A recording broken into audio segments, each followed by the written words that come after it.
Bonsoir frères et sœurs. Je suis votre frère et je me nomme Afiri Jean.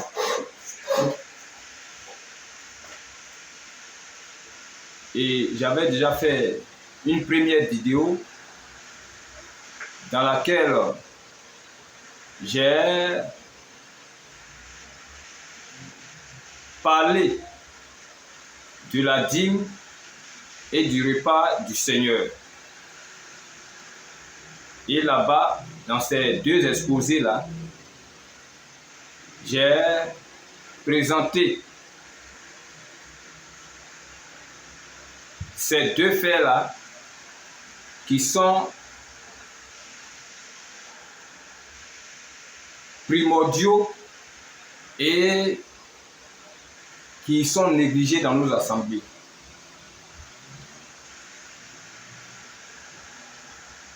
Et à la fin de l'exposé, j'ai annoncé, de faire l'ouverture, j'ai annoncé le thème que nous allons utiliser dans la suite. Et le jour tant attendu est arrivé. J'ai vu un frère qui m'a écrit et qui a fait cette remarque-là comme quoi je ne suis pas inspiré, c'est pourquoi je ne parle pas.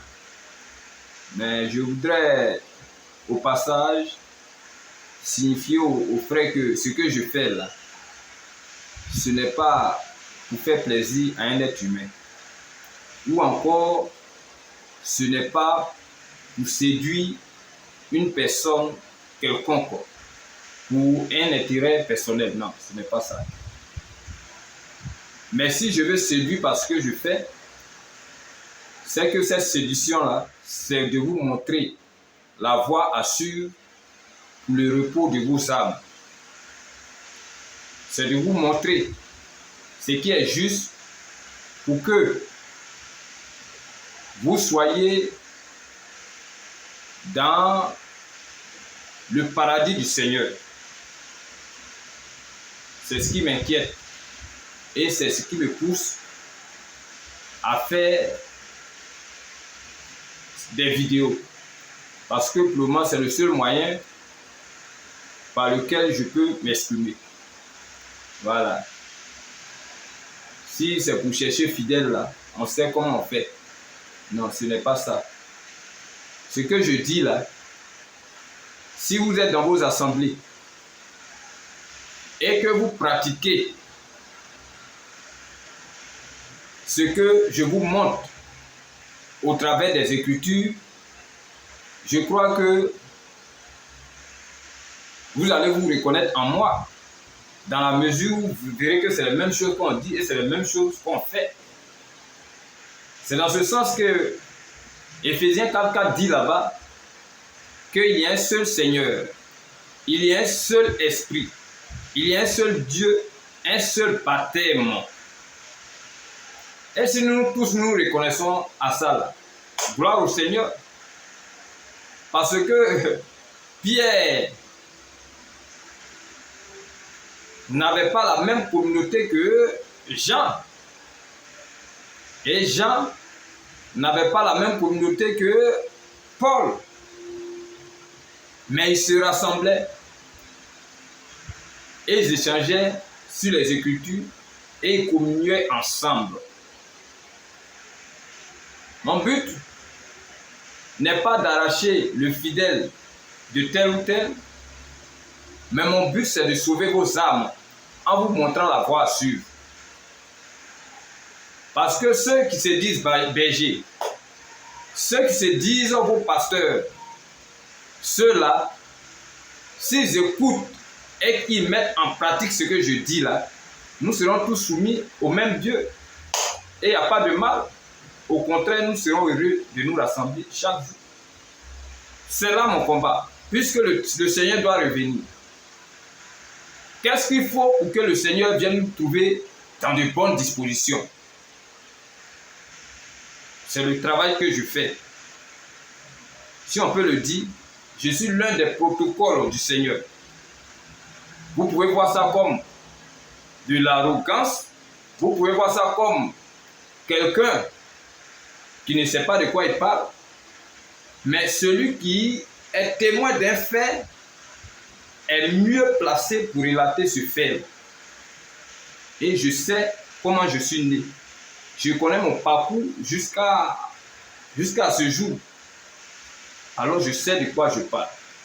Alors que ceux qui ont des oreilles pour entendent ce que l'Esprit dit. Parce que je ne vais pas vous condamner. Je ne vais pas te dire, toi tu vas à l'enfer. Toi tu vas au paradis.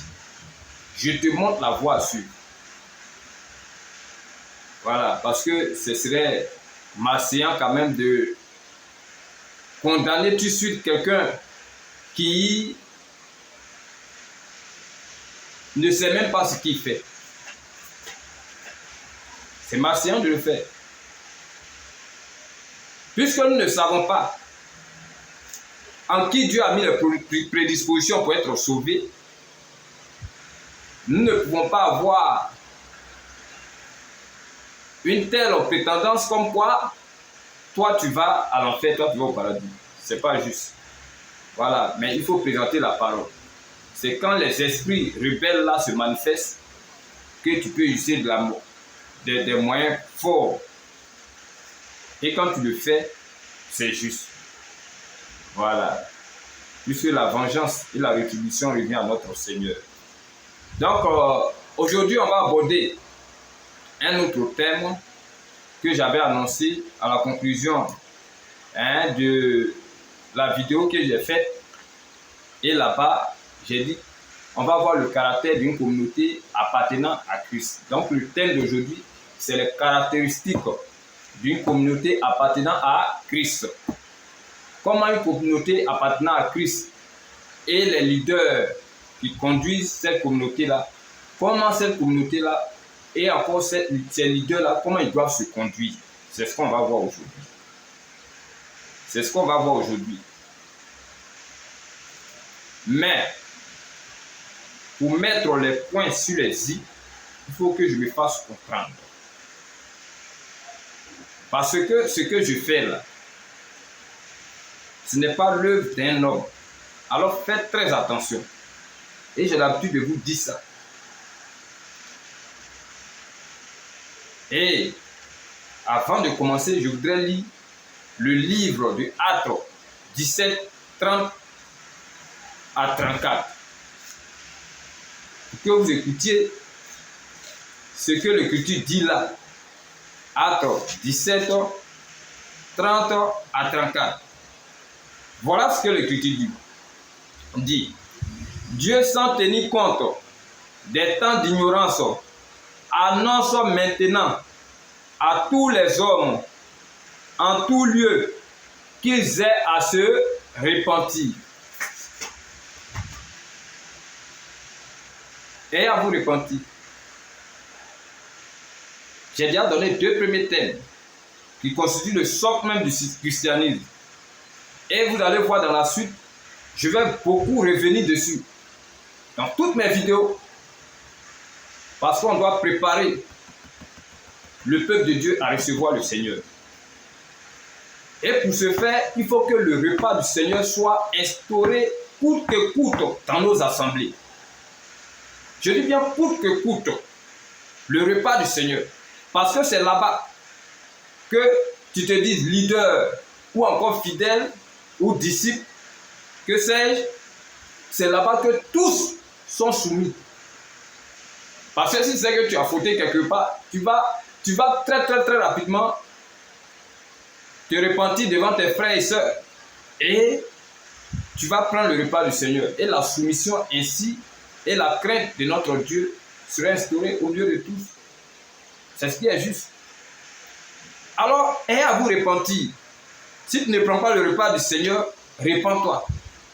Si tu continues de prendre la dîme, repens-toi. Repentez-vous.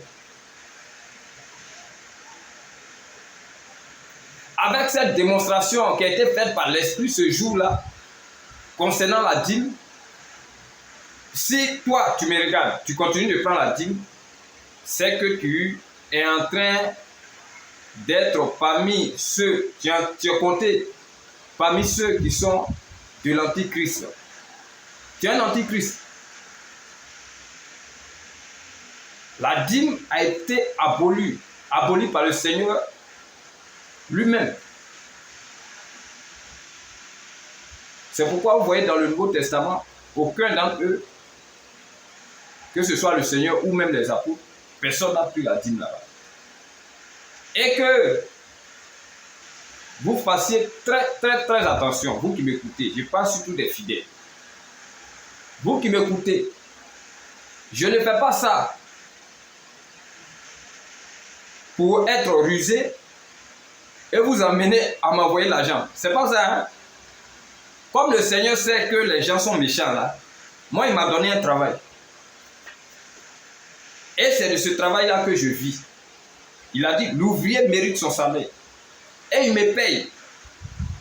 Donc ne pensez pas que je fais ça pour couper le lien entre vous et vos leaders et m'amener tout ce dont, comme, que vous pouvez appeler l'argent ou bien autre chose encore. Non, que c'est, non, c'est pas ça. Mais je veux que vous reconnaissiez la vérité qui est dite par les Écritures. C'est ça qui m'importe. C'est ça qui me tient à cœur. Voilà, donc ne me voyez pas comme étant quelqu'un qui va peut-être couper le cordon ombilical entre vous et vos bergers ou vos pasteurs et venir m'initier là comme étant le leader de tous et vous m'apportez tous vos biens, la part de vos biens, tout cela. Non. Celui-là qui me connaît là, il va voir que je ne suis pas attaché à ce genre de choses-là. Même le seul attachement que j'ai, c'est le Seigneur Jésus-Christ. C'est pourquoi quand je manque de quelque chose, je fléchis genoux et je vois le résultat tout de suite.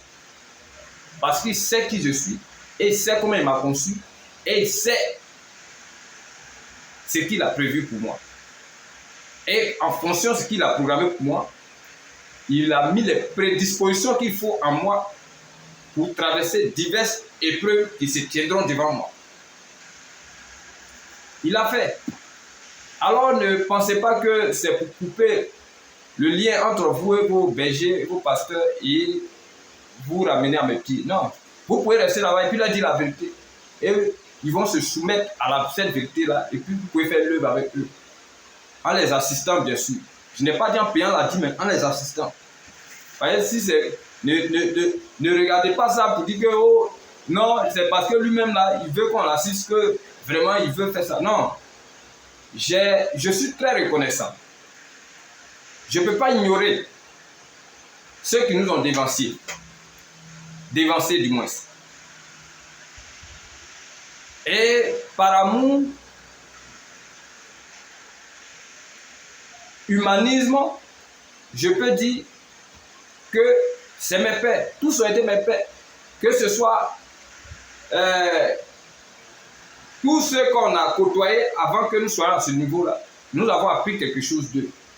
Alors nous ne pouvons pas les renier comme ça.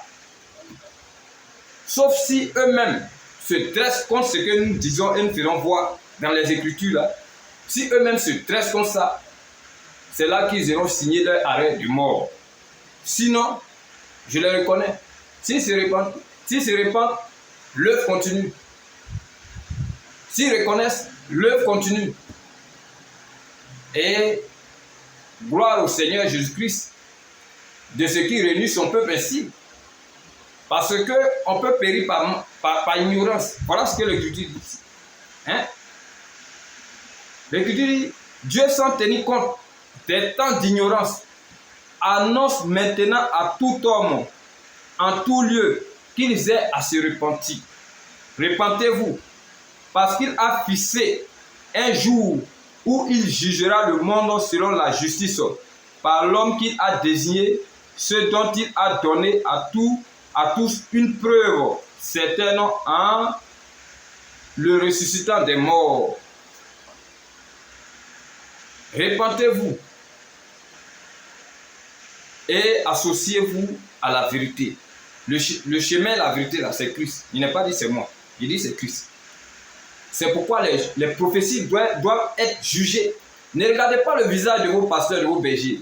Et puis, ils vont faire du faux et puis vous allez les caresser. Mais il faut que ça soit dans le respect.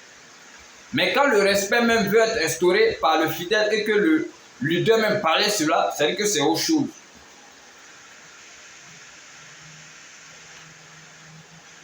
C'est autre chose.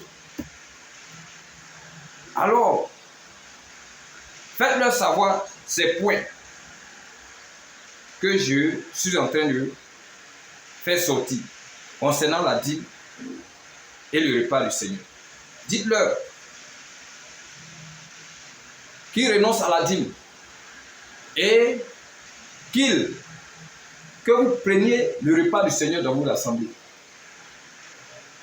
C'est de là-bas que le Seigneur a fixé la dernière sélection du Seigneur. Vous voyez, celui qui ne boit pas son sang et qui ne mange pas sa chair n'aura pas la vie éternelle. C'est là-bas qu'il a fixé la sélection. Et c'est là-bas tous sont soumis.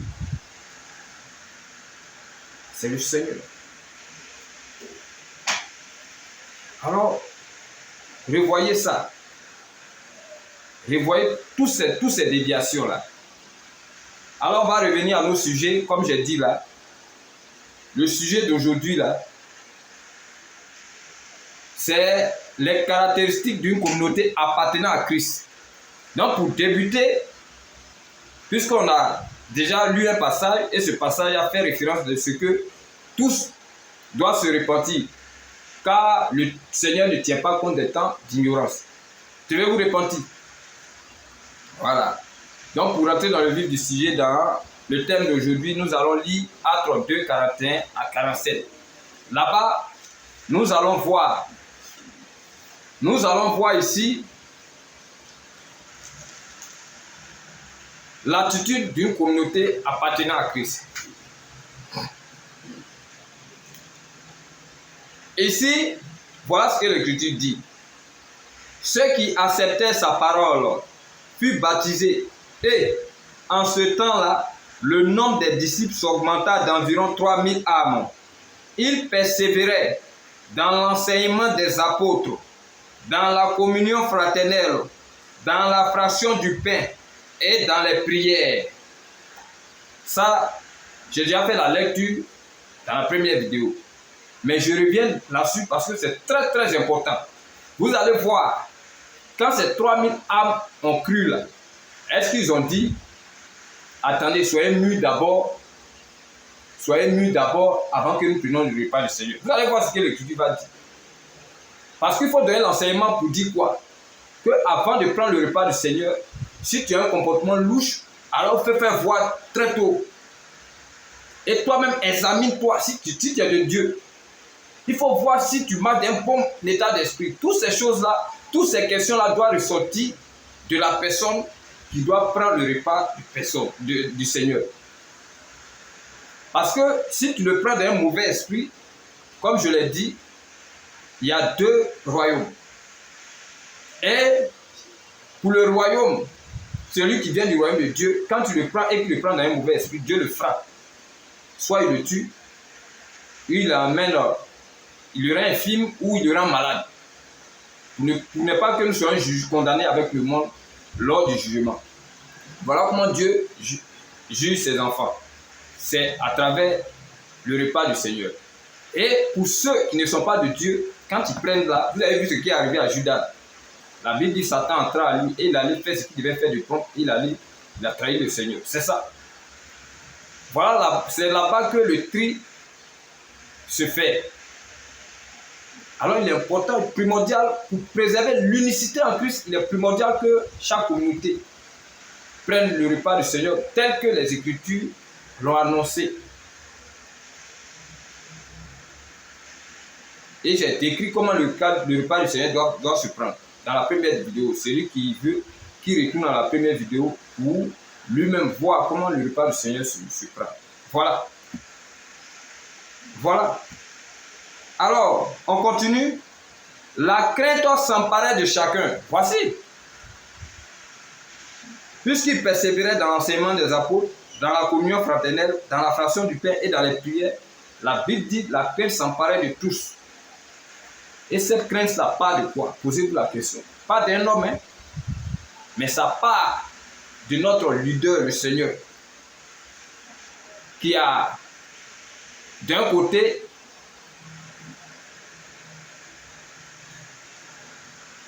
un fouet pour fouetter ses enfants qui mangent un mauvais esprit, et qui a de l'autre côté, c'est-à-dire l'appel pour prendre les fils des ténèbres pour les ramener à leur lieu. C'est là-bas qu'il fait ça. Donc le repas du Seigneur est très important. C'est à travers le repas du Seigneur, la prière, la communion fraternelle, toutes ces choses-là, que la crainte s'empare de tous. Et l'Écriture continue. Et il se faisait beaucoup de prodiges et de miracles par les apôtres. Tous ceux qui croyaient étaient dans le même lieu. Et ils avaient tout en commun. Ils étaient dans le même lieu, ils avaient tout en commun. Est-ce que toi, tu me regardes là, tu es prêt à te sacrifier pour ton frère? Quand tu regardes ton frère, ça ne va pas chez lui. Quand tu regardes ton frère, c'est un peu dur chez lui. Est-ce que tu es prêt à te dépouiller pour ça? Si cela te manque, c'est un problème. Oui. Ils vendaient leurs propriétés. Toi, tu me regardes là. Est-ce que tu peux vendre ta maison? Si tu as 2-3 maisons, est-ce que tu peux vendre une maison et prendre l'argent de cette maison-là pour mettre au pied des apôtres, pour qu'on puisse voir ceux chez qui ça ne va pas dans l'assemblée, là, pour les assises avec. Est-ce que tu peux faire ça? Si tu ne peux pas le faire aussi, c'est un problème. Voici les caractéristiques d'une communauté appartenant à Christ. C'est ça qu'on entend en lire. Ils vendaient leurs propriétés et leurs biens et ils en partageaient le produit entre tous selon les besoins de chacun. Selon les besoins de chacun.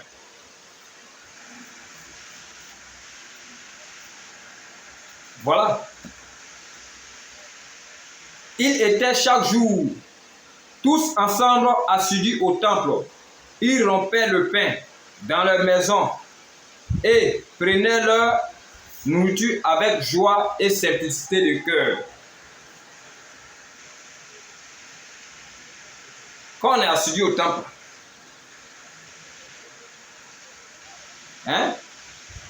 il faut aussi que tu puisses rompre le pain dans ta maison, conformément aux Écritures.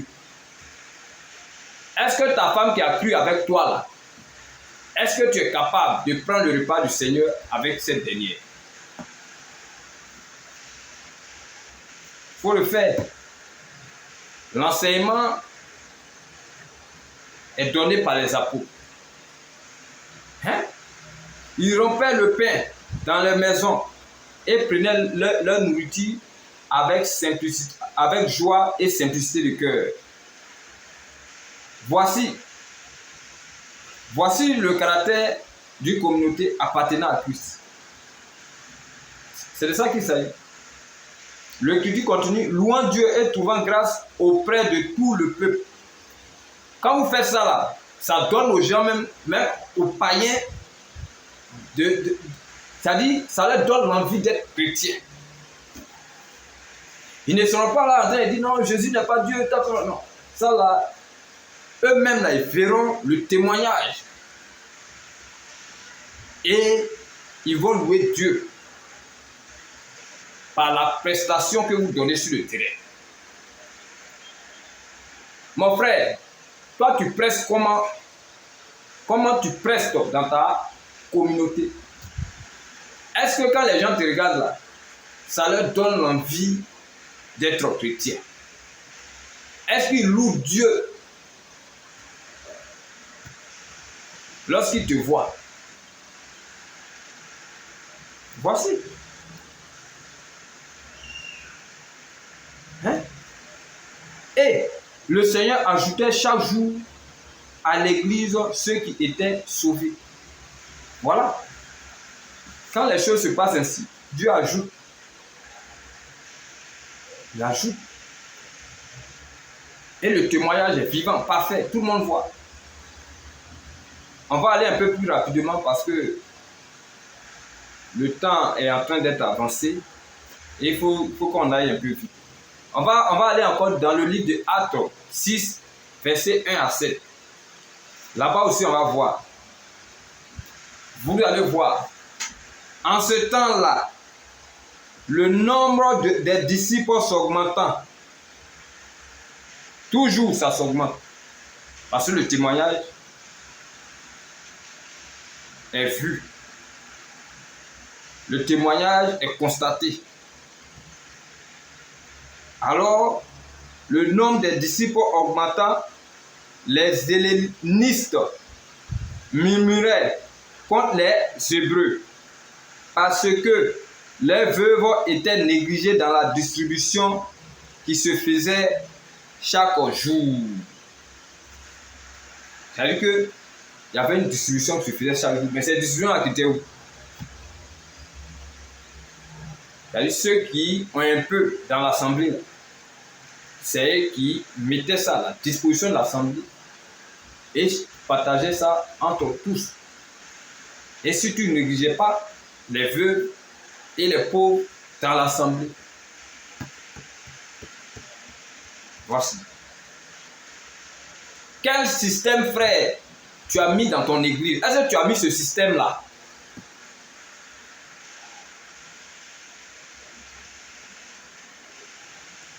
Est-ce que tu as mis ce système en place pour parer aux besoins de tes fidèles? Si ce n'est que instituer la dîme, qui n'est qu'un schéma purement satanique. Soit tu adores Dieu ou tu adores maman. La dîme n'est pas d'actualité. C'est moi, je vous dis ça. Si c'est d'actualité là, celui qui veut se considérer comme érudit de la foi, qui puisse se mettre devant une caméra comme je suis en train de le faire là et donner le verset selon le Nouveau Testament. Parce que on peut vous voir aussi brandir d'autres doctrines comme quoi la statue a été mise dans le temple de Salomon. Mais de nos jours, on ne peut plus mettre ces statues-là. Moi-même, je suis d'accord avec vous. Parce que chaque temps a ses réalités. Mais est-ce que notre temps là, c'est un temps où la dîme est toujours acceptable? Si oui, montrez-moi les Écritures par les apôtres et par le Seigneur Jésus-Christ. Sinon, laissez tomber. Parce que l'ordre ne vous a pas été donné de prendre les dîmes. La dîme même là, en vérité, c'est au Seigneur on doit donner. C'est pourquoi il a dit dans Nombre 18, 21, je donne comme possession au fils de Lévi tout dîme d'Israël. Est-ce que toi tu es lévite? Si tu n'es pas lévite, il faut laisser tomber. Est-ce que ça là, on a besoin de passer par ta chemin? Hein? Évitons ça. Donc voici le caractère d'une communauté appartenant à Christ. Je continue. La distribution qui se faisait chaque jour. Les 12 convoquaient la multitude des disciples et dit, il n'est pas convenable que nous laissions la parole de Dieu pour servir aux tables. C'est pourquoi, frères, choisissez parmi vous 7 hommes de qui l'on rend un bon témoignage, qui soient pleins d'Esprit Saint et de la sagesse, et que nous s'agirons de cet emploi. C'est-à-dire que dans l'église, il y avait un système qui était mis pour que l'assemblée soit équitable, équilibrée en termes de moyens. Il y a un système qui a été mis. Et c'est pourquoi ils ont choisi cette personne-là pour jouer ce rôle-là. Et l'écriture continue. Et nous continuerons à nous appliquer à la prière et au ministère de la parole. Cette proposition plut à toute l'assemblée. Il élut Étienne, homme plein de foi. Il élut. C'est-à-dire que les apôtres n'étaient pas comme des dictateurs là, où ils viennent, ils imposent et puis personne n'a rien à dire. Non. Si on veut vous faire croire qu'il y a une tête et que cette tête-là, tous doivent se soumettre à lui, sans qu'on ait rien à dire, et si même si cette tête-là même fait une faute, c'est dans l'erreur que vous parlez. C'est dans l'erreur. C'est-à-dire que vous substituez le Seigneur Jésus-Christ. Vous substituez le Seigneur Jésus-Christ. Un homme de Dieu est reconnu lorsque ce qu'il dit est reconnu par les Écritures. Dès qu'il est en train de dévier, il faut lui dire, mais monsieur, même à l'école, même on voit, quand le maître a fait une erreur là, il est maître, mais on lui dit, monsieur là, t'es trompé. Et il dit, oui, c'est vrai, et il reprend. Regarde, la nature, c'est que la nature nous enseigne. Nul n'est infaillible, sauf le Seigneur Jésus-Christ. La nature nous enseigne cela. Maintenant, vous faites des erreurs, on vous pointe du doigt, voilà là l'erreur, et vous prenez ça en mal, il est rebelle. De nous là, qui est rebelle? En toi qui te tresses contre la parole, et moi qui suis en train de te dire, ce que tu dis là n'est pas de la parole, entre nous deux là, qui est rebelle? Hein? Si je suis un rebelle pour toi, gloire au Seigneur. Mais si je suis agréé de ce que le Seigneur a dit, gloire au Seigneur Jésus-Christ. Voilà. Il ne faut pas qu'on se trompe. Les gens mettent un schéma là où ils font, il a dit et on n'a rien à dire. Mais quelle différence avez-vous avec les autres? Ils ont tous la même chose là. Ils ont tous la même chose. Hein? Je vois certains m'appeler et qui me traitent de rebelle.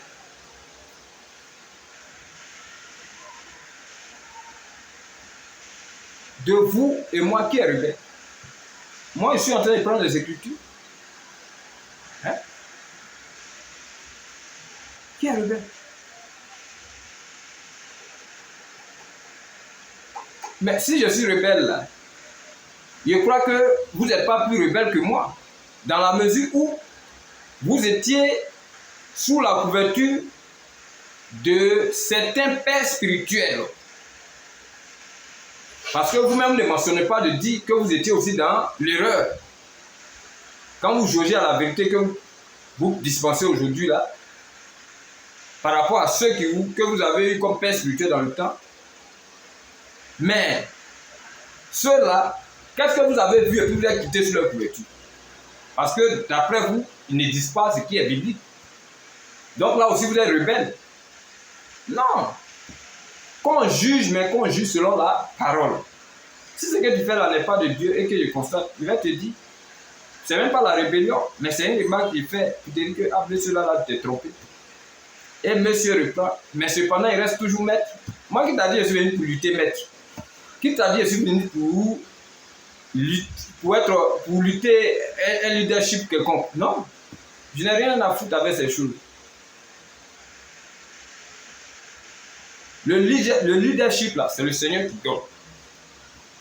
Et c'est lui qui prouve aux yeux de tous que lui là, c'est moi qui l'ai choisi. On n'a pas à se taper la poitrine ou à faire un atala pour quelqu'un pour dire qu'on est soi-même un leader. Non. Non, c'est du faux. Alors voici, ils ont fait une proposition et ça a plu à l'Assemblée. Et quand ça a plu à l'Assemblée, les gens sont, c'est-à-dire que ils ont élu des personnes. Hein? C'est pourquoi l'écriture continue. J'étais sur Actes 6 à partir du verset 3. C'est pourquoi, frères, choisissez parmi vous 7 personnes de qui l'ont rend un bon témoignage qui soit plein d'Esprit Saint et de sagesse, et que nous s'agirons de cet emploi. Et nous continuerons à nous appliquer à la prière et au ministère de la parole. Cette proposition plut à toute l'assemblée. Il a élu Étienne, homme plein de foi et d'Esprit Saint, Philippe, Prochor, Nicanor, Timon, Parménas et Nicolas, prosélyte d'Antioche. Voici, et il les présentait aux apôtres qui, après avoir prié, leur imposaient les mains. Voilà. Voilà le caractère, les caractéristiques d'une assemblée appartenant à Christ. Et on continue encore. On va aller dans Actes 20, le verset 7 à 11. Actes 20, le verset 7 à 11. Et je vais revenir encore sur le repas du Seigneur. Parce que c'est là même la finalité de la croyance. C'est là ce qui prouve que tu as cru ou tu n'as pas cru. C'est pourquoi Jean a dit, celui qui va plus loin et qui ne demeure pas dans la doctrine de Christ n'a point Dieu. Ça veut dire qu'on peut faire des tapages, mais au dernier moment, tu seras surpris que le Seigneur dit, tu n'as pas connu. Tu seras surpris. C'est pourquoi quand nous parlons avec assurance, mais avec respect. Quand moi-même je suis en train de m'adresser à vous, est-ce que vous m'avez vu condamner quelqu'un? Non. Je peux dire que peut-être l'ignorance vous anime. C'est pourquoi il faut faire savoir ces choses-là. Hein?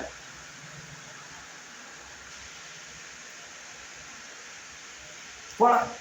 Si tu vas plus loin que tu ne demeures pas dans la doctrine de Christ, tu n'as pas Dieu, tu n'as pas le Seigneur. Alors le repas du Seigneur est très important. Quand tu as cru et que les éléments de la doctrine là, tu les connais, il faut aussi passer à la pratique du repas du Seigneur. C'est pourquoi il est à faire asseoir. Fais la fraction du pain. Tenez, ceci est mon corps. Tenez, ceci est mon sang. Pour la rémission des péchés, pour le pardon des péchés, pour la nouvelle alliance. Et il les donne. Et il dit, faites ceci en mémoire de moi. C'est une ordonnance. C'est le maître qui a parlé. Il n'a pas dit, faites ceci en mémoire de moi si les gens meurent, arrêtez. Ou bien si les gens font des difficultés, arrêtez. Celui qui fait des difficultés, qu'il mange celui. Paul vous a dit ça. Si tu sais que tu ne peux pas prendre le repas du Seigneur, reste sur toi, mange là-bas.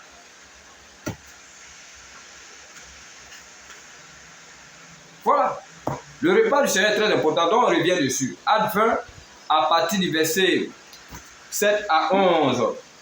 Voilà ce que l'Écriture dit. Le premier jour de la semaine, nous étions réunis pour rompre le pain. Paul, qui devait partir le lendemain, s'entretenait avec les disciples. Et il prolongea son discours jusqu'à minuit. Il y avait beaucoup de lampes dans la chambre haute où nous étions assemblés. Il y a une assemblée. Voici, ça fait partie des caractéristiques d'une assemblée appartenant à Christ. Nous étions assemblés. Or, un jeune homme nommé Eutychus, qui était assis sur la fenêtre, s'endormit profondément pendant le long discours de Paul. Entraîné par le sommeil, il tomba du 3e étage en bas et il fut relevé mort. Mais Paul étant descendu, se pencha sur lui et le prit dans ses bras en disant, ne vous troublez pas, car son âme est en lui. Quand il fut remonté, il rompit le pain et mangea, et il parla longtemps encore jusqu'au jour, après quoi il partit. Il est venu comme ça, voir ses frères.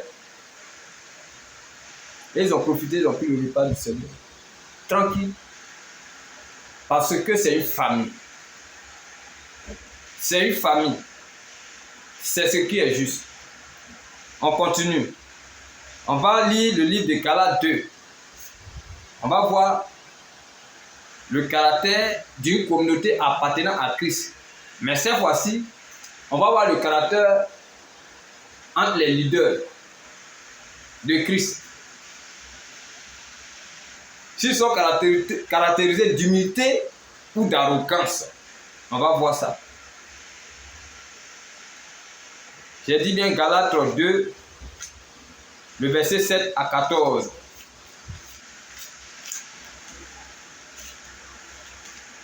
Galates 2, le verset 7 à 14.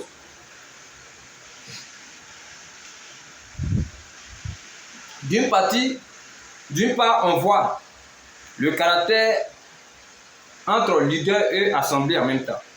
D'une part, on voit le caractère d'une assemblée, c'est-à-dire que les fidèles. Et d'une autre part, on voit aussi le caractère entre les leaders de l'assemblée de Christ. C'est que tous les passages que je prends là, l'une des descriptions que je viens de donner là fait partie. Donc, j'ai dit Galates 2, le verset 7 à 14. Regardez là-bas l'écriture.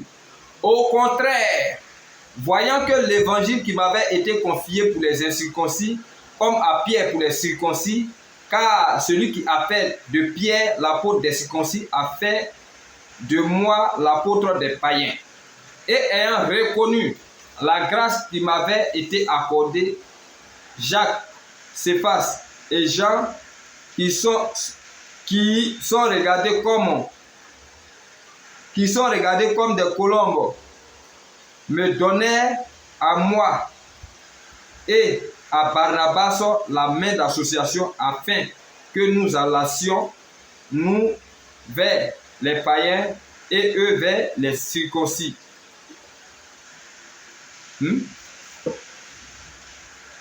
Ils ont reconnu la grâce qui a été donnée à Paul. Et ils lui ont fait main d'association. Et l'écriture continue. Il me recommandait seulement de me souvenir des pauvres, ce que j'ai bien eu soin de le faire. C'est un apôtre. Et lui, le Seigneur ne lui a pas dit ça aussi. Mais, peut-être eux aussi ont fait une remarque et lui ont dit qu'il faut faire ça. Il n'a pas résisté, comme aussi c'est l'Esprit de Dieu qui est en eux, qui est en lui là. Et que lui c'est un homme, il peut faillir, alors il accepte ce que les apôtres ont dit, puisque c'est le même esprit qui parle. Un seul Seigneur, un seul Dieu, un seul baptême. Éphésiens 4:4. Voilà ce qui ressort là. L'Esprit de Dieu ne doit pas combattre l'Esprit de Dieu. C'est pourquoi celui qui m'écoute et qui va se lever contre ce que je fais là, juge toi-même si tu es de Dieu. Hein? L'écriture continue. J'ai dit jusqu'au verset 11. Mais lorsque Céphas vint à Antioche, je lui résistai en face parce qu'il était répréhensible. Céphas était répréhensible. Quand ils ont donné conseil à Paul, il n'a pas refusé. Il a dit oui, c'est que j'ai eu soin de le faire. Et là-bas aussi, Paul vient. Pierre vient du moins. Il va chez Paul. Et Paul en train de reprendre Pierre. Mais Pierre n'a pas dit non, mais moi je suis un apôtre, hein, et c'est sur moi que le Seigneur a bâti l'église, hein, mais pourquoi tu me parles ainsi? Mais regardez ce que l'Écriture dit. Parce qu'il était répréhensible. En effet, avant l'arrivée de quelques personnes envoyées par Jacques, il mangeait avec les païens. Et quand elle fut venue, il s'esquiva et se tint à l'écart par crainte des circoncis. Avec lui, les autres juifs usaient aussi de dissimulation, en sorte que Barnabas même fut entraîné par leur hypocrisie. Voilà le comportement de Pierre qu'il a eu, c'est pourquoi il était répréhensif. Et regardez ce qui se passe par la suite. Voyant qu'il ne marchait pas droit selon la vérité de l'évangile, voilà, il ne marchait pas droit selon la vérité de l'évangile, je dis à Céphas, en présence de tous, il n'a pas pris à côté, hein, devant tout le monde, il dit à Céphas, en présence de tous, si toi qui es juif, tu vis à la manière des païens et non à la manière des juifs, pourquoi forces-tu les païens à judaïser? Voilà, voilà la question. Mais cependant, Pierre ne va pas se fâcher pour dire non, ben c'est quoi? Non, non. Il va reconnaître ce que Paul a dit. Parce que c'est l'Esprit de Dieu qui l'a repris. Tous nous sommes faillis. Entre nous, frères et sœurs, sauf Christ. Même nos leaders sont faillis. Nos leaders sont faillis. Et voici. C'est pas moi qui le dis. C'est les Écritures. Et quand ils font l'erreur, comme la loi humaine même le demande, quand ils font l'erreur, il faut leur dire là, tu as fait l'erreur. Et qu'ils soient en mesure de rectifier. S'ils ne rectifient pas, c'est-à-dire qu'il va contre la déontologie même de ce qui est juste. Mais s'ils reconnaissent, comme nos maîtres à la maison, nos instituteurs qui ont fait des erreurs, peut-être l'élève a vu et il a dit, ils reconnaissent simplement et ça n'annule pas le titre de chef là, ou de maître, ou d'instituteur. Il reste toujours maître. C'est à ça que je vais vous amener. L'humilité précède la gloire. C'est pourquoi si tu penses que tu connais, il faut mettre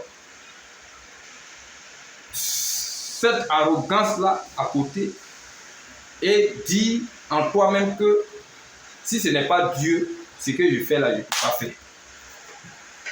Voilà ce qui est juste. Donc voici le caractère d'une communauté appartenant à Christ, mais cette fois-ci c'est entre leader et leader. Je continue. En ce qui concerne même l'assemblée, comment est-ce que nous devons voir les choses? Les caractéristiques. Et c'est Jacques qui a beaucoup prêché dessus. On va lire le livre de Jacques 2, le livre de Jacques 1, 23 à 27. On va voir. On va voir comment est-ce qu'il faut se tenir dans une assemblée. Jacques 1, j'ai dit Jacques 1, 23 à 27. Voilà ce que l'Écriture dit. Car si quelqu'un écoute la parole et ne la met pas en pratique, il est semblable à un homme qui regarde dans un miroir son visage naturel et qui, après s'être regardé, s'en va et oublie aussitôt quel il était. Hein? Voilà. C'est plutôt le livre de Jacques 1, 23 à 27, hein, c'est ce que j'avais dit. Rectifier. Voilà, 23 à 27, c'est ce que j'avais dit. Hein? Et je continue. Mais celui qui aura plongé les regards dans la loi parfaite, la loi de la liberté, et qui aura persévéré, n'étant pas un auditeur oublieux, mais se mettant à l'œuvre, celui-là sera heureux dans son activité. Si quelqu'un croit être religieux,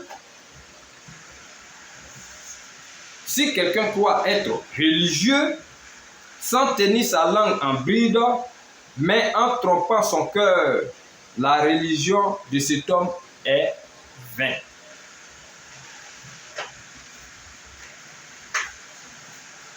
Si tu fais la grande gueule comme étant chrétien est que dans la pratique, on ne constate pas la pratique christique. Ta religion, la religion de cet homme est vaine. C'est vaine. Ta religion est vaine. La religion, je continue, verset 27, la religion pure et sans tache devant Dieu notre Père consiste à visiter les orphelins, les veuves dans leurs afflictions et à se préserver des souilles de ce monde. Est-ce que vous assistez les orphelins, les veuves dans les afflictions? Hein?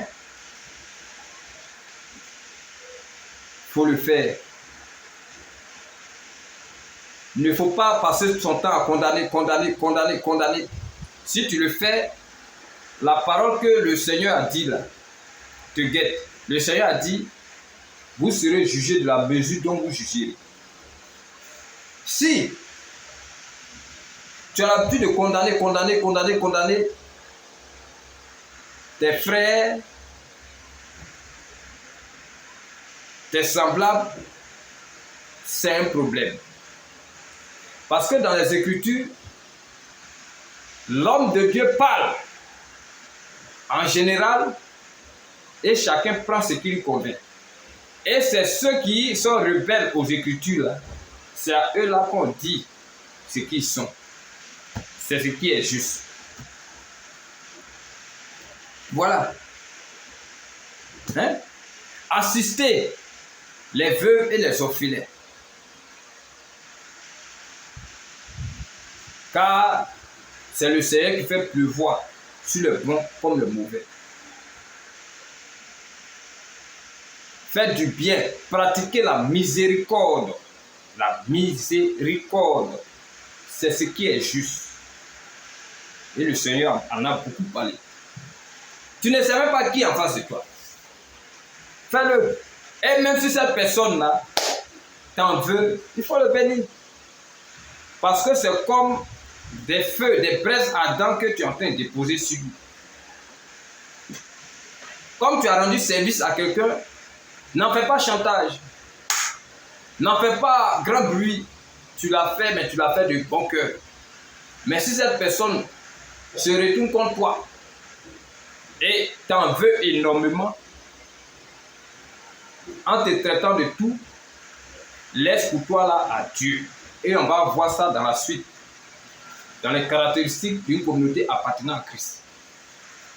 Comment nous devions nous comporter? Ça y est dedans. Et j'en viens. Voici déjà ce que Jacques a mis sur pied. Et ce même Jacques-là va nous dire dans Jacques 2, à partir du verset 1 à 7. Regardez ce que l'Écriture dit.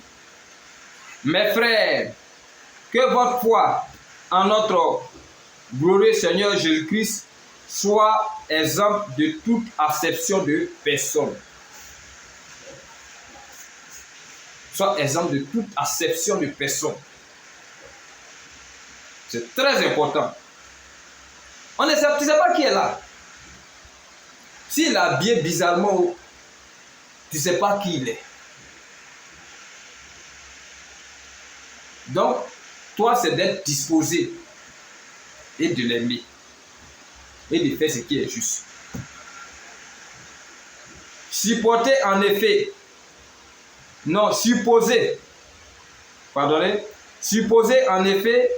qu'il entre dans votre assemblée un homme avec un anneau d'or et un habit magnifique, et qu'il y entre aussi un pauvre misérable vêtu. Si, tournant vos regards vers celui qui porte l'habit magnifique, vous lui dites, toi, assieds-toi ici, à cette place d'honneur, et si vous dites au pauvre, toi, tiens-toi là, debout, ou bien assieds-toi au-dessous de mon marchepied, ne faites-vous pas en vous-même une distinction et ne jugez-vous pas sous l'inspiration d'une pensée mauvaise?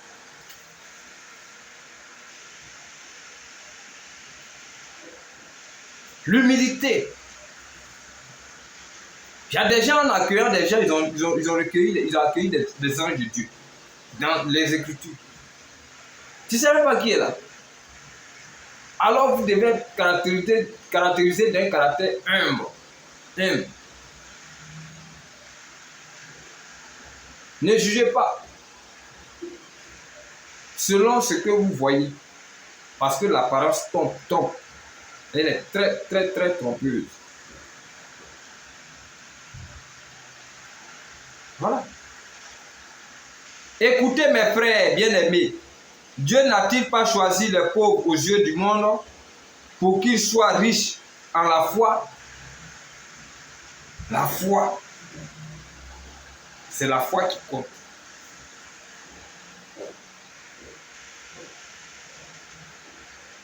Et héritier du royaume qu'il a promis à ceux qui l'aiment. Et vous avisez le pauvre. Ne sont-ce pas les riches qui vous oppriment et qui vous traînent devant les tribunaux? Ne sont-ce pas eux qui outragent le beau nom que vous portez? Hein? Les pauvres, des gens qui ont besoin d'assistance dans l'assemblée, il faut les assister. Il faut avoir un regard particulier sur eux. C'est très important. Et dans le caractère d'une communauté appartenant à Christ, c'est surtout ça qui est le point culminant, le point essentiel. La miséricorde, les essais en faire ceux que l'on néglige dans l'assemblée, ceux qui sont vraiment en manque et qui ont besoin. Il faut beaucoup pratiquer cela. C'est pourquoi Jacques est en train de faire cette démonstration. Donc vous devez avoir beaucoup d'égards envers eux. Voici les caractères, l'un des points d'une communauté appartenant à Christ. Et l'écriture continue on va lire encore Romains 12, le verset 9 à 21. Romains 12, le verset 9 à 21. Là-bas, nous allons voir ce que Paul a dit. Et cela regroupe depuis le début du développement que j'ai fait là, jusqu'à ce moment-là. Paul va tout regrouper, il va tout dire. Et c'est là que nous allons aller à la conclusion, après cette lecture-là. Donc j'ai dit Romains 12, 9 à 21. Regardez ce que l'Écriture dit ici. Que la charité soit sans hypocrisie. Quand tu rends service à quelqu'un, il faut le faire de bon cœur. Il faut le faire. Que la charité soit sans hypocrisie. Si tu as la mesure du possible, rends service à un frère, il faut le faire. Parce que j'ai vu certains qui ont voulu empêcher cela. Un frère qui veut recevoir un autre frère. Parce que voyant ce frère-là, le voyant comme étant quelqu'un qui est dans les besoins. Puisque il n'est pas auprès de ses parents. Et il est là. Ses parents même peinent même à lui envoyer quelque chose pour qu'il subvienne à ses besoins. Hein? Un tel frère qui souffre et le frère qui peut-être fait quelque chose, voit ça, veut le faire, Et le soi-disant leader veut empêcher ce frère-là à le faire. Mais le frère n'a pas écouté sa voix. Et le frère a mis ce jeune frère-là dans son sein. Et par la grâce du Seigneur, a scolarisé le frère. Et chose bizarre, après une erreur doctrinale qu'a voulu faire voir le frère qui a reçu l'autre frère, il a été exclu de l'assemblée. Mais le frère qui l'hébergeait là n'a rien dit. Mais il savait qu'il y avait un problème, mais il a été là jusqu'à ce que il puisse obtenir son bac. Et c'est après avoir obtenu ce bac-là qu'il tourne un matin là et il vient et il a le cran de dire à ce frère qu'il a hébergé, qui a exercé la miséricorde là, il a le cran de lui dire que comme tu n'es plus avec nous, je veux partir. Et le frère en question lui dit, mais ta décision était tard. Cette décision-là, si tu étais plus sincère, il fallait la prendre lorsque tu étais en plein cours. Il fallait la prendre. Mais ce n'est pas grave. Tout ce que Dieu fait est bon. Je ne prends pas ça en mal, mais que le Seigneur t'accompagne. Et c'est comme ça, ce frère-là a quitté la maison du frère. Beaucoup ont cru, si je vais faire la lecture de l'esprit, que ce frère-là allait souffrir puisque sa femme se retrouve dans un état un peu critique. Mais comme le Seigneur c'est qui il est, et que lui-même de façon exprès, il a mis un handicap dans son serviteur, l'apôtre Paul, et l'apôtre Paul dit, j'ai prié 7 fois, et le Seigneur ne l'a pas répondu, et il lui a dit que sa grâce lui suffit. Mais ce frère qui a agi avec miséricorde ainsi, la grâce du Seigneur aussi est avec lui. Et son visage rayonne, sa maison rayonne, son épouse même rayonne. Son épouse rayonne par la grâce du Seigneur Jésus-Christ. Et c'est un témoignage.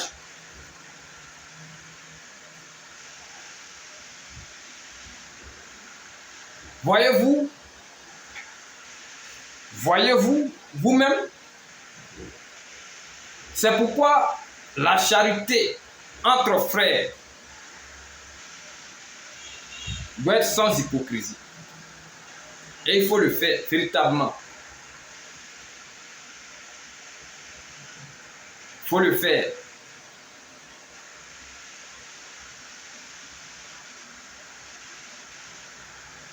Ayez le mal en horreur.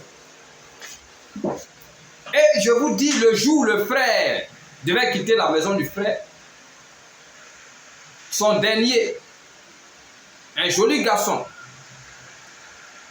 a été pris, alors qu'il était en bonne santé, a été pris violemment. On ne sait pas quoi, mais qui a agonisé même. Et son épouse est en pleurs et qui appelle ce frère-là qui est au travail. Le frère-là se dépêche, il vient à la maison. Voyant les gens dans la maison, et tous, ils avaient déjà commencé à faire funérailles même. Et le frère a pris son enfant et il est rentré dans sa chambre. Il a invoqué le Dieu qu'il a suscité là et qui fait de lui ce qu'il est là. Et ce même Dieu-là a donné le souffle à l'enfant. Mais tellement ce que s'est passé était très dur, l'enfant a dormi jusqu'à 3 heures. C'est à 3 heures qu'il s'est levé et il a commencé à jouer dans la maison. Et l'épouse du frère là, elle a commencé à sourire, reprendre l'espoir et vraiment, nous avons loué Dieu ce jour-là. Voici la charité. Si tu crois ou tu penses que tu es un fils ou une fille de Dieu, il faut le faire. Tu le fais plus avec tes frères, mais aussi avec ceux de Dieu. Parce que c'est Dieu qui a créé l'un et l'autre, qui a fait l'un et l'autre. Il faut le faire. Il ne faut pas bannir carrément celui-là, mais dit vous n'êtes pas la même foi. Non, il ne faut pas le faire. C'est un mauvais esprit. C'est pourquoi le Seigneur, faisant toutes choses, il s'est assis un jour et puis il a dit, il fait pleuvoir sur les bons comme les mauvais. Donc, pratiquez la charité. Hein? Ayez en horreur, ayez le mal en horreur. Attachez-vous fortement au bien par l'amour fraternel. Ayez plein d'affection les uns pour les autres par l'honneur. Usez de prévenance réciproque. Ayez du zèle et non de la paresse. Soyez fervents d'esprit. Soyez fervents d'esprit, servez le Seigneur. Réjouissez-vous en espérance. Soyez patients dans l'affliction. La patience dans l'affliction. Ça arrive. C'est pas à tout moment on dit on est chrétien, tout va. Souvent, ça arrive. Mais sois patient dedans. Tu ne vas pas aller tordre les mains de Dieu pour lui dire de faire forcément ce que toi tu veux. Donc si toi tu me vois ici dans ma situation, ne pense pas que je suis abandonné à Dieu, mais je suis patient. Et c'est pourquoi je bénis Dieu de ce qu'il me donne la force et qu'il ajoute dans mon être cette fermeté au niveau de la foi. Et bien évidemment, comme il a dit, je serai avec vous dans les moments difficiles comme dans les moments de joie. C'est pourquoi l'Écriture dit, soyez patients en affliction.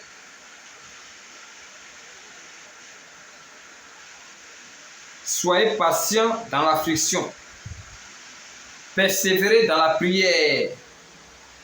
Pourvoyez aux besoins des saints. Est-ce que vous pourvoyez aux besoins des saints?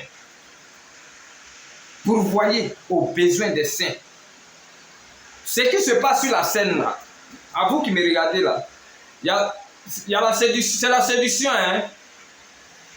Sinon, voici le caractère même d'une communauté appartenant à Christ. L'amour est tellement débordant.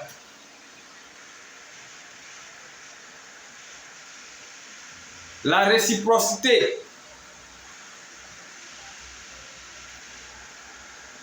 est telle que l'esprit est un. Et même ceux même qui ne sont pas du Seigneur, quand ils vous voient, ils glorifient Dieu.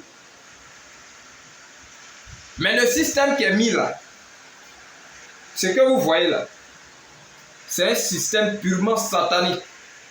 Le Seigneur Jésus-Christ n'a rien à voir dedans. Mais le système qui est biblique et qui émane de la nouvelle alliance, c'est la réciprocité en tout. L'amour,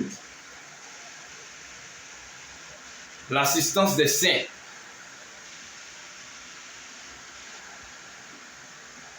Quand toi-même tu roules dans la voiture et puis tu regardes ton frère marche, est-ce que dans ton cœur, tu n'as pas envie de vendre cette voiture-là et assister ton frère pour qu'il ait au moins une boutique, pour que lui aussi, il puisse être heureux?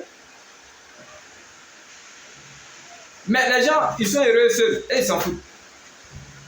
Donc, vous qui m'écoutez, leader comme fidèle, écrivez quelque part que j'ai dit que le vrai modèle du christianisme, c'est la miséricorde. C'est s'entraider, avoir l'amour, de sorte que la communauté soit un. Et pour ce faire, il faut que dites à vos leaders d'initier le repas du Seigneur conformément aux Écritures. Parce que il peut exister le repas du diable, où les gens prennent plusieurs verres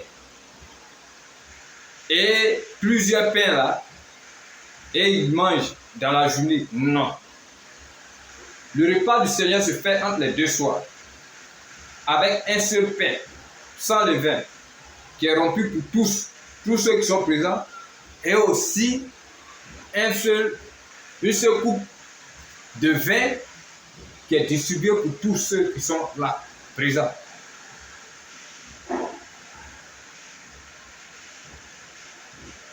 Et c'est fait conformément à la parole que le Seigneur a donnée. Il prit du pain et il dit: ceci est mon corps, prenez, mangez. Prit la coupe du vin, ceci est mon sang de la nouvelle alliance, le sang qui est pour la rémission des péchés. Et il donne, vous buvez. Un peu, chacun. C'est ça. C'est ça qu'il faut faire pour que nous tous nous soyons soumis au Seigneur, pour que l'amour soit débordant. Il ne pas qu'il y ait un infiltré dans l'assemblée de Christ. Pour voir ce schéma apostolique que je suis en train de dire, il faut le repas du Seigneur. Voilà. Exercer l'hospitalité. Exercer l'hospitalité. Quand tu veux le faire, on dit, tu crois que c'est toi que tu es bien dans l'assemblée. C'est l'Écriture qui le dit, ce n'est pas la personne. Mais comme la personne est née de Dieu, alors inéluctablement, toutes ces vertus-là sont en lui. Il faut le faire. C'est ce qui est juste. Et bénissez ceux qui vous persécutent. C'est pourquoi je vous apporte la parole sans toutefois vous condamner et sans toutefois vous maudire. Mais je vous mets en garde que ce que je fais là vient de Dieu. Celui qui va s'amuser avec ça, c'est son problème. Voilà. Et bénissez et ne maudissez pas. Hein? Ne maudissez pas. Réjouissez-vous avec ceux qui se réjouissent et pleurez avec ceux qui pleurent.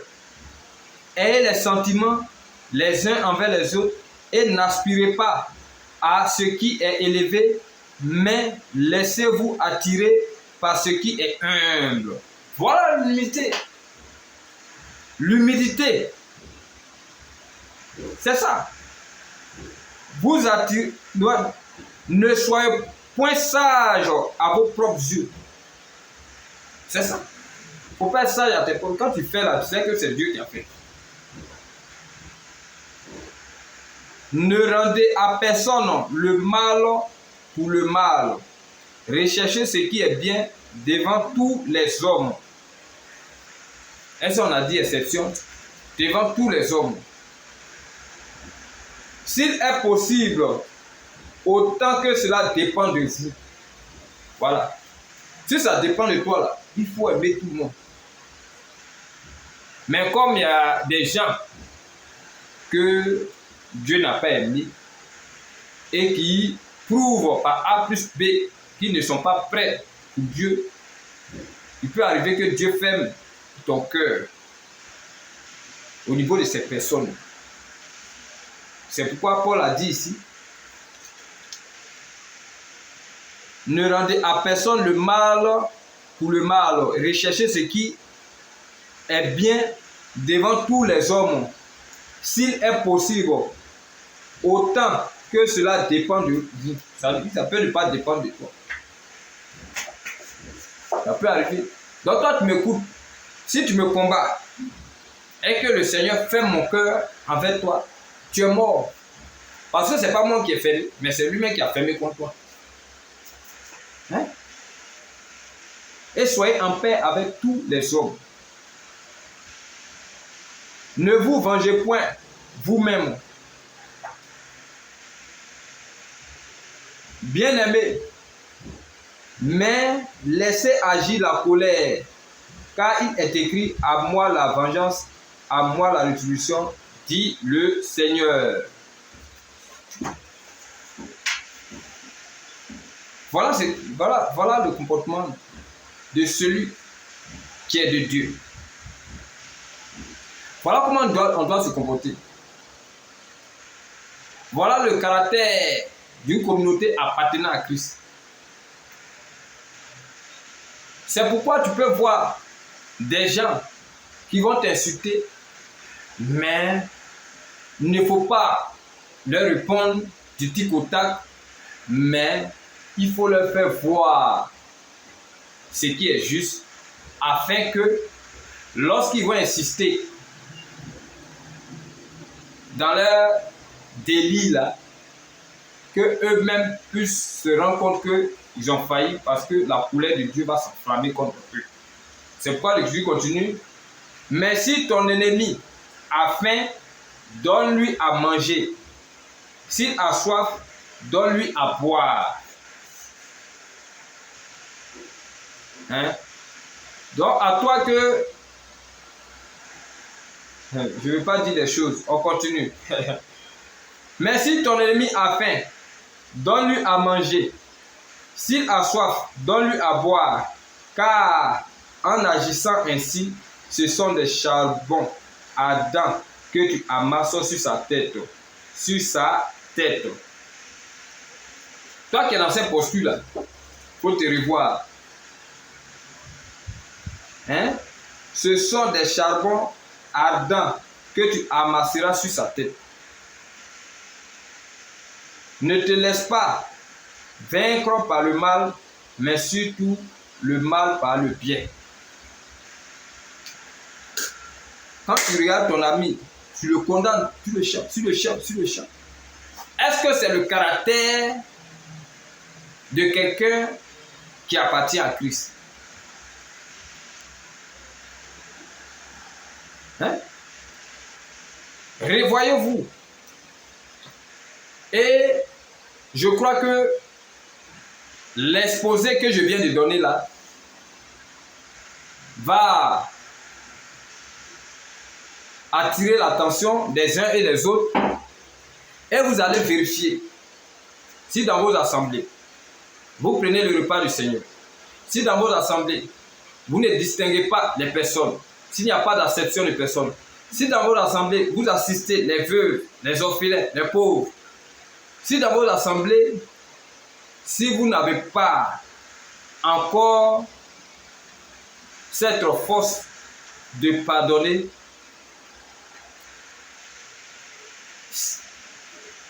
est-ce que vous êtes dans la posture de quelqu'un qui aime vraiment le Seigneur? Parce que c'est ça, l'amour doit tout surmonter. C'est pourquoi le Seigneur à la croix, il a dit: Seigneur, pardonne-leur car ils ne savent pas ce qu'ils font. Papa, donc toi tu me regardes et tu vas me traiter de maudit. Toi tu me regardes et tu vas me traiter de quelqu'un qui manque d'inspiration, ou encore quelqu'un qui est retourné à sa vomissure. Je te pardonne cela, parce que je mets ça sur le compte de... Tu ne sais pas ce que tu fais. Mais après les exhortations que je te donne, va à tête reposée et vérifie les Écritures pour voir si ce que je te présente là est du diable. Si ce n'est pas ça et que tu me combats, tu vas voir que toi-même tu attires la colère du Seigneur sur toi. Mais ce n'est pas moi. Moi, je ne fais que te présenter ce qui est juste. Pour dire quoi? Est-ce que dans vos communautés là, est-ce que vous faites ce que les Écritures recommandent? À commencer par le repas du Seigneur, passant par la dîme qui a été abolie, et encore par les attitudes qu'une communauté de Christ doit adopter là. Est-ce que vous faites tout ça? Parce que voici jusque-là les 3 sujets que j'ai évoqués. faut prendre les 3 sujets là et puis vérifier s'il y a quelque chose du diable qui sort dans ce que je dis. Si ce n'est pas le cas et que tu m'insultes, toi-même vois qui est en face de toi. Parce que je vais m'esquiver et celui qui est derrière moi qui fait ça, c'est à lui que tu as fait. Donc, voici comme conclusion, nous allons lire le livre de Jacques 4, 5 à 7. Jacques 4, Jacques 4, 5 à 7. Jacques 4, 5 à 7. Voilà ce que l'Écriture dit. Soumettez-vous donc à Dieu. Si tu crois que ce que j'ai lu jusqu'à présent est de Dieu, là, la Bible dit, soumettez-vous donc à Dieu et résistez au diable et il fuira loin de vous. Soumettez-vous à Dieu et résistez au diable et il fuira loin de vous. Hein? Et l'Écriture continue. Approchez-vous de Dieu et il s'approchera de vous.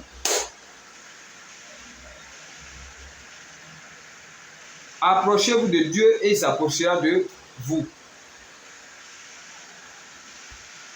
Hein? Hein? Donc, voilà. Jacques 4, 5 à 7. Jacques 4, 5 à 7. Soumettez-vous à Dieu d'abord.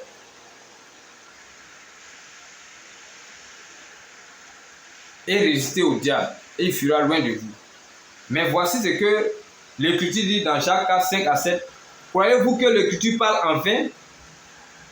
C'est avec jalousie que Dieu chérit l'esprit qu'il a fait habiter en nous. Il accorde au contraire une grâce plus excellente. C'est pourquoi l'Écriture dit, Dieu résiste aux orgueilleux, mais il fait grâce aux humbles. Soumettez-vous donc à Dieu et restez au diable et il fuira loin de vous. C'est pourquoi, en donnant cette conclusion, le prochain thème sera: obéissons-nous à Dieu ou aux hommes? Là-bas, on va voir. On va voir devant qui nous devons fléchir genoux. Devant qui, mais à qui nous devons obéir. On va voir ça. Parce que je sais pourquoi je dis ça. Ne regardez pas le visage de vos leaders et les caresser du sens des poils. Mais l'Écriture dit que les prophéties même soient jugées. Si c'est que ton leader a dit là, si tu sais que c'est pas ça là, il faut avoir le cran de lui faire savoir ça. Mais dans le respect. C'est quand ce leader-là s'entête à faire ce qui est dans sa tête et non ce que la parole dit, tu es libre de prendre tes clics et claques et lui tourner le dos. Et ça ne va pas quelque part. Si tu tournes le dos à un soi-disant homme de Dieu et qu'il veut faire autre chose, il ne va pas aboutir. Il ne va pas aboutir. Parce que tu as eu pour appui la parole. Et ainsi tu t'es soumis à Dieu. C'est de ça qu'il s'agit. Alors voici le sujet que je voudrais développer. J'avais voulu partager avec vous. Je crois que par la grâce de Dieu, tout a été bien fait. Et c'est à vous, comme j'ai l'habitude de dire là, d'analyser et de choisir ce qui vous convient. Car à mon niveau, je me suis lavé les mains. Et pour le reste, que la grâce de Dieu soit communiquée à chacun de vous, à ceux ou celles qui n'ont pas été dégoûtés d'écouter ce qui sort de ma bouche et qui ont pris le temps pour écouter, que la grâce de Dieu se multiplie dans leur vie et que notre Seigneur Jésus-Christ puisse davantage réunir son peuple pour la gloire de son Saint-Nom. Shalom à tous, que Dieu vous bénisse.